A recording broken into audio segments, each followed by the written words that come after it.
Hey gardeners, February is here and it's time to tackle some important garden chores for Texas Zone 8. Today I'm sharing my to-do list, including pruning for healthy growth, fertilizing our cool season plants, and managing pests before they become a problem. Let's get the garden ready for spring.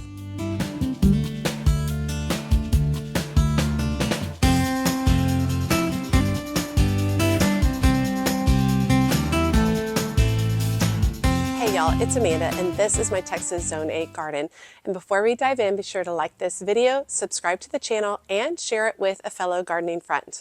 Okay, today that I'm filming is February 7th, and I want to talk to you all about garden chores that you do during the month of February. I want to preface all of these garden chores with saying you don't have to go out and do them all in one day, okay? I don't go out and do an entire task throughout my entire garden in one day, even in 1 week. These can be divided up into smaller groupings. You can work a small area at a time. Do whatever works best for you. I'm also in no way saying that you absolutely must do these this month. You can spread it out as needed. These chores are really based on my particular area. So those of you who are colder and warmer might be at different points in your garden. You might be doing different sets of chores, which is totally fine.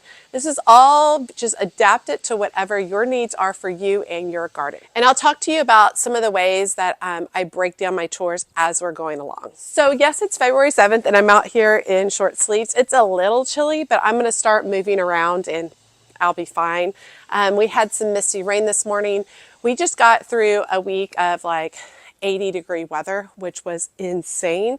And it has actually kickstarted a lot of my plants into gear, which is not great because Texas is notorious for the month of February having some dramatic cold weather. So I'm sure that we have a lot more cold weather to come. But let's go ahead and get started talking about those different chores and tasks that we can do in the garden for February. I'm kind of laughing as I'm climbing over here because I've got random stuff over here. I've got dormant plants. I've got a topiary that died during some of the colder weather. Other stuff is doing really well. And this is really the nitty-gritty of my garden. Like I am not hiding anything to make it look better than it actually is. Okay, the reason I'm over here, I wanted to be over here on this bed. So one of the first things you really need to start considering during the month of February is soil preparation or soil prep. Now's a good time to get just a basic soil test and test your different beds, especially if you had a bed last year that did not perform as well as it had in the past. You can do a soil test on it, test its nutrients, and figure out what you need to add to the soil to make it better. Now is the perfect time to add organic material compost. So for example, this bed is an empty bed for me right now. And I'm not going to be doing this in beds that have stuff going like right here, this Lisianthus bed. I already topped this with a ton of compost and such when I planted these Lisianthus in the fall. But this bed is empty. So this is the perfect bed for me to come in and top it all with compost and then work it into the soil. Now I say that we don't want to constantly add compost and compost and compost because there's actually a lot of plants that don't do as well with really fertile stuff like zinnias. And I do know that last year in 2024, I added compost to this bed twice. So that's why it's a really good idea to basically come in and do the soil test and find out if your soil actually needs anything at all. It's actually crazy for me to be able to see the soil. I also see worm castings in several areas. I'll bring you closer so you can see what the worm castings look like in this bed, which tells me that this bed is happy, that there are worms growing all throughout it and making it its home and leaving their little deposits to nourish my plants in the future.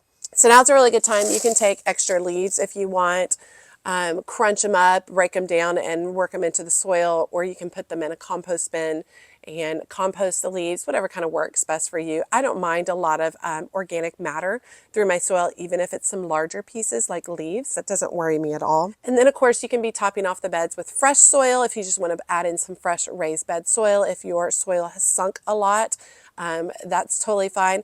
My beds have sunk over the years, but I know now that everything I put underneath these beds, which was a bunch of cardboard and such when I first started, has disintegrated, and now All my plants have access to the native soil underneath, so I'm not really worried necessarily about the sinking soil at this point in time now, because it's been enough years that I know they have access to the soil underneath the ground, and my plants have been flourishing. So I have not seen any signs that say that I'm having any issues with the soil in these raised beds. But improving fertility in your soil is just a really great task to do. You do not have to do this all at once. One of my favorite ways to approach adding compost to the beds is when I'm planting. So I have seedlings that are going to go in this bed, and what I will do prior to planting them out, I will come out and I will add compost to just this bed, and I'll work in it, and then I will come out and add my seedlings. I'm not a person who's going to be like, oh, I'm going to add compost to all of my beds right now. I will do it as I work through each bed throughout the spring season. Let me show you those worm castings. They're pretty cool. All right, so when you're looking at your soil, you might see little piles like that up on the surface. Those are worm castings. That beeping sound is for dealing with my armadillo guy. So there's several little piles. That's what they are, which tells me that there's a lot of worms in this bed. Okay, next on the list is planting tasks. So we've got our soil prep, so now we're ready to actually put plants in it. So what we want to do is we really want to focus on things like cool season vegetables or cool season seedlings, plants, things along those lines. Right now is a great time to direct sow a lot of cool season vegetables, including lettuce, carrots, radishes, spinach, peas, and beets. A lot of different things that can be sown directly right now. You can also do herbs. A lot of herbs are very cold hardy, like parsley, cilantro, and chives.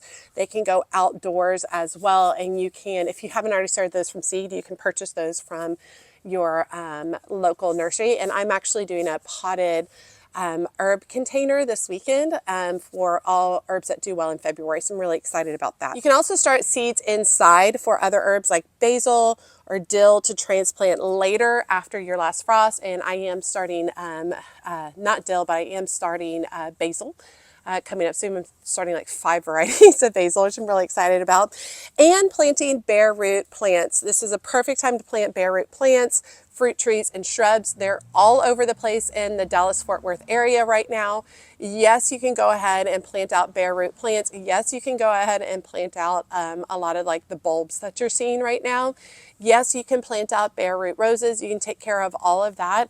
Unless we have some crazy dramatic freezing temps, and I mean stuff that's way below 25 degrees for many, many hours, everything will be fine. Should we have some crazy temperatures, you can always cover those newly planted roots if you need to. But the thing to remember is these are bare roots. The roots are down in the ground and they are well insulated in the ground, especially if you apply a layer of mulch. I actually planted out some foxglove seedlings already. They handle colder temps beautifully. So I got a bunch of those planted out already. And I do have a few other things that I'll probably get planted out in the month of February. I'm excited. I can't believe we're already planting things. Okay, number 3 on my list is pruning. So we're getting to the point in time where a lot of, specifically my perennials, are starting to show their new growth. So I am getting to the time where it's time to start cutting back some of the branches and such, which is my favorite time of year. I love to prune. It's so therapeutic. It's literally my favorite thing to do. And I'm sure I prune a lot more than I really should be pruning, but I don't care. I love it. So during the month of February, we prune roses here in the North Texas area, and I will have an entire video devoted to pruning, fertilizing, and caring for your roses and getting them prepped for the spring. It's a really exciting time of year. I feel like roses can be very confusing to a lot of people, so that's why I'm going to do a whole separate video on it, showing you what I do and really breaking down the steps so it's nice, simple, and easy. Fruit trees, it's a great time to prune fruit trees. I only have a lemon tree, so I don't have a lot of experience with fruit trees. So when I prune my lemon tree, that will be an experiment that I'll share with all of you all, and you can tell me what I'm doing wrong with that. It's also a good time to cut back ornamental grasses. I actually did a lot of that in January. You can cut that back. And it is starting to be a time to start cutting back some perennials. So I have a salvia right here that I'm going to get cut back. Let me show you what that looks like. So I've left a lot of my perennials up during the winter. And you don't have to dispose of all these cuttings, right? Because a lot of people leave them up for wildlife or for housing beneficial insects and such. And I'm not cutting this all the way down to the actual base of the soil, but I am coming through and doing a little bit of cleanup because I know that it's time to go ahead and trim this back because I'm already seeing some new growth at the base of it, which is super exciting. So we'll just trim that back a little bit. And you can also come through, these two plants right there are actually annuals. They are vinca from the summer. So you can go back and start trimming these out. And I actually plan on filming a video of me just going through and pruning stuff because I find it incredibly therapeutic, and I know a lot of y'all do as well. So it's just going to be me pruning and chatting about gardening, which is super exciting. But look how good that is, all cleared up, ready to go. This would also be a good time if you wanted to apply a slow release fertilizer. You could do that as well. Okay, now's a good time for maintenance and cleanup. Weeding. Weeding is a big thing that needs to be done. I don't weed my whole garden in one day. I work section by section. Right here is henbit. It's easy to pull up because we just had rain. And I highly suggest that if you don't have a lot of rain in your area, then make sure you water your gardens first. And then just start pulling. So much easier when the soil is moist. And we want to go ahead and start pulling out a bunch of these weeds because we don't want them dropping seed for future weeds at this point. So just coming through, working our way through and pulling them. And this bed over here is my chrysanthemum bed. And this is one of the ones I just want to get out and spend the day in my chrysanthemum bed. Who says that? Gardeners. Oh, I'm just gonna chill today and spend the day in my chrysanthemum bed. So I want to cut back a lot of the chrysanthemums. I really want to do a little bit of refocus on supporting them better as they grow taller because we're going into the third year for several of them. I want to do a lot of weeding. So weeding and then adding mulch is a really good way to help prevent all of that. I ordered a whole bunch of my mulch from my daughter's band, her local high school band. And it's a company that I like that they're getting all their mulch from. Am I paying a little bit more? Yes, but the money's going to the band, so I'm okay with that. And I ordered 75 bags of mulch. So that will be coming towards the I think it's the beginning of March, so I'll be a little bit behind, but I'll be weeding and adding mulch to my beds to help prevent, suffocate future weeds. And that mulch really comes in to, becomes a major factor as we go into the hotter times of the year in my area because it's a really good way to retain moisture in the soil. For maintenance, now is a really great time to check your irrigation systems, turn on your drip systems, turn on your sprinkler systems, see how they're working. It's a little bit different here in North Texas than it is up in the north. We don't have to blow all our lines out because we don't have massive cold weather where it could crack a ton of the lines or anything like that. We simply just shut off our systems and it works just fine. And so turning those on, checking for any leaks that might have occurred over the winter is a really good thing to do at this point in time, especially before all your plants start growing, because once your plants start growing, it's a little bit harder to access, especially those drip irrigation lines. What, you guys don't just throw all of your frost cloths on the porch and then your dogs pee on them? That's weird. I have one sweet puppy dog, Rookie, and I don't know if I can get him to come out here. Rookie! Rookie! Rookie! Come here! Oh, I hear him. Rookie! Come on! Rookie, come here. Come here. Come on. Rookie, come on. Rookie, come on. Yeah, he's a no. Okay. He does not like being outside. He's a cuddle bug. He likes to be inside. And whereas Buffy loves to be outside. And he will go to the bathroom on the porch. He hates to go out into nature. So anyway, I just threw my frost cloths here because I know I'm going to need them at least one more time in February. Okay, so next on the list is starting new seedlings. And you know that we've already been doing a ton of that, which has been really fun. So now's a great time to get that started. You can prepare for spring planting, start seeds indoor for warm season crops like tomatoes, peppers, and eggplants. And we've already got our peppers and eggplants going. Not growing tomatoes this year. And you can use slights inside to ensure that you have really strong seedlings. Make sure that you label the trays. I cannot tell you what a simple but very important task that is, because a lot of seedlings all look the same when they're itty bitty and tiny. I did a massive daffodil display in these pots last year, and I have some coming back, but not many. But the ones that are coming back are really pretty, so that'll be really fun for this year. Okay, going on to fertilizing. So here's the deal with fertilizing. We are not really wanting to kickstart a bunch of the dormant plants. We don't want to get them going like hard and strong yet, because we still are expecting some colder weather. But now if you want, you can apply a slow release fertilizer to the bases of them. I typically do that as I go through each bed. I always make it a goal within a couple of weeks, getting to the end of the winter, beginning of spring, to get through every single bed in the whole garden. And I do the tasks needed for each bed along the way, and then I go to the next bed. That just works better for me than trying to fertilize the entire garden at one time. I also think that it works better for my brain, as my brain just cannot stay focused to fertilize everything or do the same task for a significant amount of time each day. I do better if I bounce around. It retains my interest better. So giving a little boost is fine. We are not wanting to come in and start hitting with liquid fertilizer. Now, the liquid fertilizer is what gives a major boost fast. Now I say that we don't want to do that to dormant plants.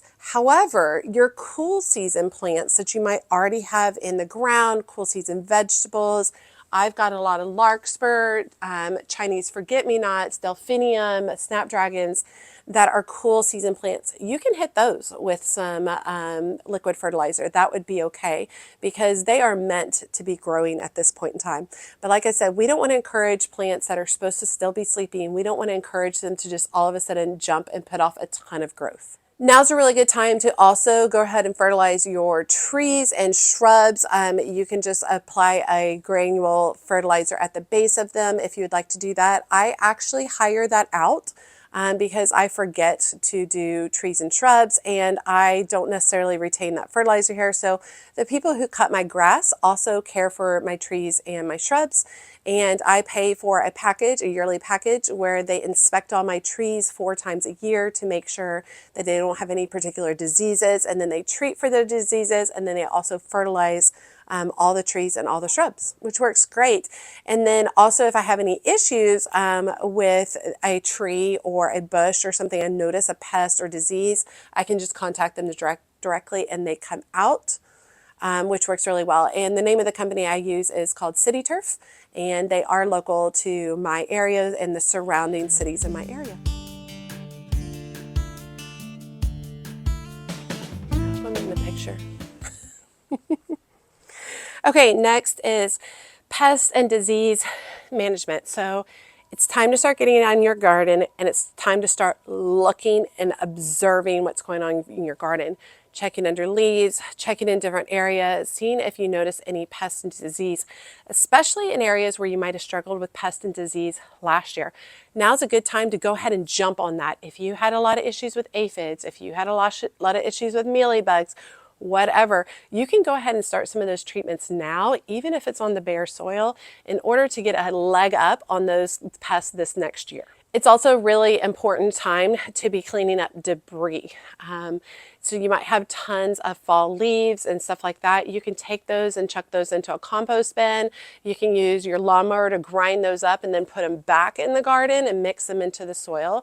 What we don't want is a lot of extra debris around plants, because it's a good place for not so happy pests and disease to start building up as we begin that temperature change. That's when it's really important. We're at the time in the North Texas area where we start to seesaw back and forth between hot and cold, hot and cold, hot and cold, and that is creating the perfect environment for disease and pests. So now is a good time to start cleaning up our debris. Now, if you're someone who's worried about wildlife or beneficial insects, I'm not saying you have to get rid of that debris. Take all that debris, put it in a big pile somewhere else in your garden, but go ahead and start removing it away from the bases of your shrubs, your perennials that are going to be coming up. Go ahead and start cleaning that up and airing those areas out so that the disease and pests that you might have in that debris is not going to affect those plants. So just create a pile and put it somewhere else, and whatever was living in it can continue to live in it, just away from your plants. Okay, now's a really important time for lawn care. Let me just preface this with I dislike lawn care very, very much. So I do not care for my lawn. I do pay for someone to care for my lawn. I am looking to make a change regarding that this year because I do now have an almost 15-year-old son who's as tall as me, and he's very strong, and I feel like he should be mowing my lawn. So I think we're going to be making that transition. But regarding lawn care, pre-emergent, now's a really good time to go out and put out some herbicides to fight any weeds that you might be coming forward. The thing about treating your lawn is you have to treat it consistently throughout the entire year. You don't, even treating it once you see weeds out, you're not treating those exact weeds, you're treating the future weeds. So you always need to think about that. Every time you're treating your lawn, you're treating for the future weeds, not the current weeds. So very, very important. And then if you're someone who has a lot of clay in your lawn like I do, aerating the lawn is really important. I typically have my lawn aerated every 3 to 4 years. And sometimes I have it aerated just in smaller areas where typically I walk a lot because obviously I'm in my garden a lot. I walk on my lawn a lot. And the areas that I walk and drag things gets very compacted, especially with clay soil. So a lot of times I'll aerate just pathways that I've worked too much on. Now, the ultimate goal, especially here in the backyard, is no grass. And we're getting closer. We already got rid of 50% of the grass in 2024, which is so exciting. And I think that we're going to get rid of another 25% of it in 2025 because where I'm standing is going to be all new garden space. So very excited about being able to do that and continuing to work on it. It's going to be a long project because I'm doing it myself. I'm not hiring that out. So it's going to be a little bit of time. Oh, there's a bunch of moss over there. Ooh, I might collect that and put that in a pot. We'll see. But yeah, so the ultimate goal is no grass back here, which would be absolutely amazing. Okay, next on the list, we're at number 9, I believe, is ornamental gardening. So now is the time that you can really start putting out blooming annuals.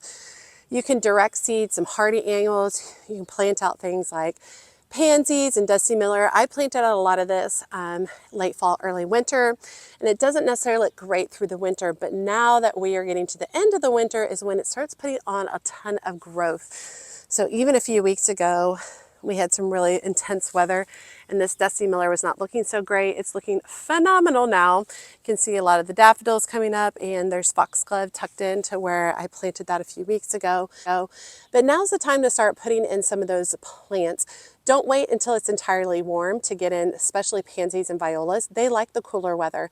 Get them in now, allow them to put on some growth so that when we do hit a little bit warmer days, they just start flourishing and growing like crazy. Okay, you can also divide perennials like right now. You can lift and divide crowded perennials like daylilies, irises, and hostas to promote healthier growth. I definitely have some iris that I need to divide out and move into some different areas.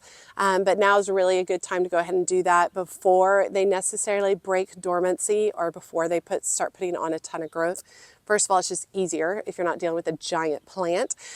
Secondly, it's better for their root system if you're going to divide them, which is creating some destruction and shock for them, and replanting them. It'd be great if they're not having to support a ton of green growth and flowers at the top right now. It's better if they just have to support a little bit of growth, and then they can really focus on their roots before the warm weather hits. Now is also really a good time to evaluate your garden for winter interest. What does everything look like? Are there areas where you need to tuck in some something different. A lot of those winter interest shrubs that have been sold throughout the whole winter are currently discounted. So you can come in with something like camellias would be really cool, hellebores, things along those lines. So you can kind of pick some of those up and tuck them in to different areas where it doesn't look as interesting in your garden. And then come this time next year, those plants should be flourishing. Touching my head a lot today. I don't know why. It's because my knee is up. I didn't know what to do with my arm.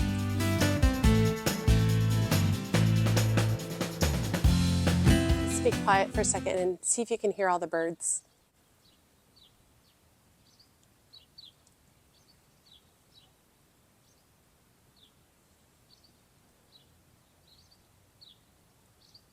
There's a lot of them. They're talking today. There's a lot going on. So that brings me to my last thing, wildlife gardening.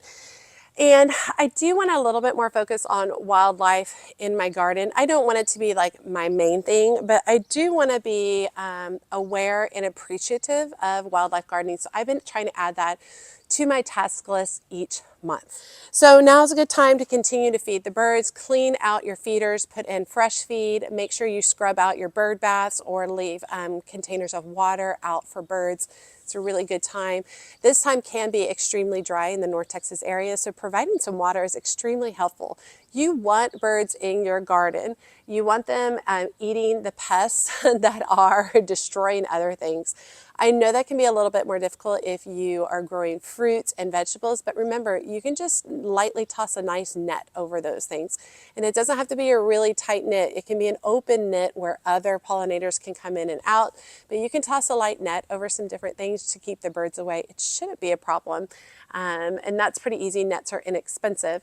But yeah, inviting birds into my garden is something I really want to do. Not armadillos. I don't want armadillos here, but I do want the birds. Okay, and then we want to do pollinator preparation. So prepare areas for native plants that support bees and butterflies. I'm definitely not a 100% native gardener. However, I do have lots of native plants within my garden, which is really, really great. Solidago was a big one this last year. Salvias are really, really good. I have lots of different things that make my pollinators happy. So continuing to build on some natives is really, really great for your area. I'm not saying you have to be 100% native, but definitely mix some natives in there to continue to encourage the pollinators in your space. Those pollinators are beneficial. We need them. Okay, so we got through all 10 chores, garden chore list, garden task list, garden chore list. So a lot of them do. I just want to also say once again, this is not something you have to do all in one weekend. You can do little bits by bits. I most likely won't get through all of my, end of winter, beginning of spring chores until the end of March, beginning of April. It takes a while. I also get distracted and there's other things that I want to do, right? So just do the best you can. If you only get to one garden bed this year, you only get to one garden bed. That's okay, all right? You do what works best for you.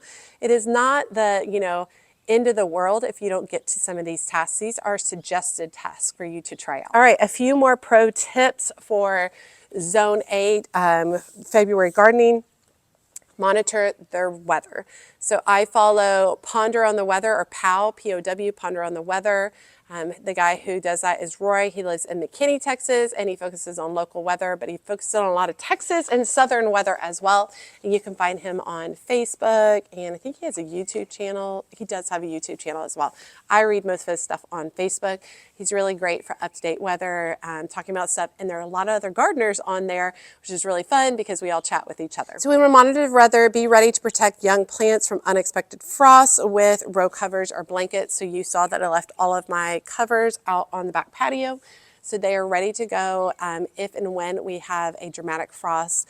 I'm still at the point where most of the plants outside right now, if we get a frost or a light freeze, everything out there will do fine right now. Really towards the end of February, beginning of March, when I start planting things out, that's when some of that stuff will have to be protected if we get to some colder weather. Okay, plan ahead. Use this time to finalize your garden layout, order seeds and plants for the spring. And I am definitely in full-blown seed mode. I would say I'm halfway through starting all of my seeds and continue to do through February and a little bit in March. We'll take a break going into April and May, and then we'll restart again for the summer. So I'm doing a lot of that. I've also got a lot of bare roots that I'm going to be starting. I start all my bare roots inside, and I'll show you that process coming up as well. Continue planning where you want to put things. I have a hole here, this plant didn't make it, whatever. So that also allows you to plan on your budget. It also gives you an opportunity to be like, I have a hole here, but I have a giant perennial over here that needs to be divided. Let's divide it and move it, and then I don't have to buy anything. So great time of the year. Continue to monitor all these things, check it out, and see what you're going to need for the spring. Okay, and the last one, a pro tip is don't delay. Late February marks the beginning of spring for many plants in Zone 8. So completing some tasks now ensures you stay ahead of the season.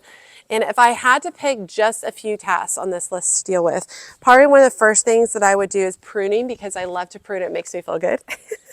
It also forces you to observe each and every one of your plants. So I would spend some time pruning. I would also spend some time cleaning up any debris, just cleaning up your garden, I think is really good. And then applying compost and mulch. Those are the number one things that I would do if you have time. I could let all the other things go to the wayside and probably be okay.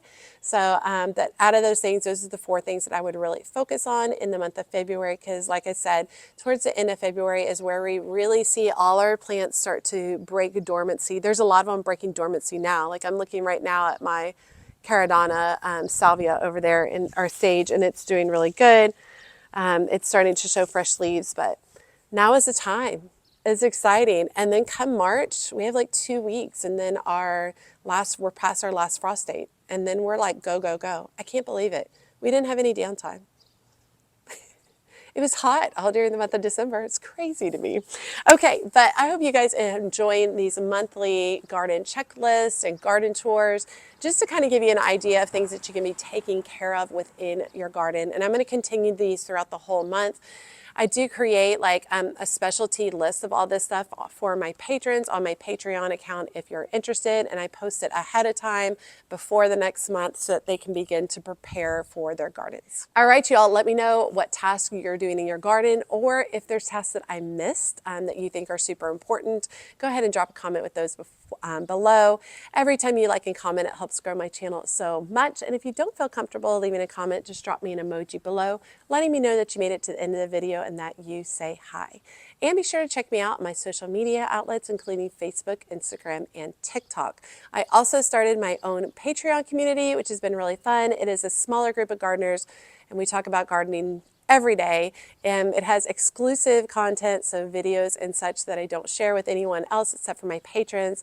I share a lot of my daily tasks, a lot of stuff that I would typically put on social media, I put in Patreon, because I'm not focused on social media as much lately. I'm just really enjoying this kind of smaller group of gardeners, which is really fun. And then they also get to share pictures of their gardens. We give advice. We have chats about different topics. It's really fun. So if you're interested, you can go check that out as well. As always, she's a mad gardener or a decorator or anything else that she wants to be. Thanks, y'all.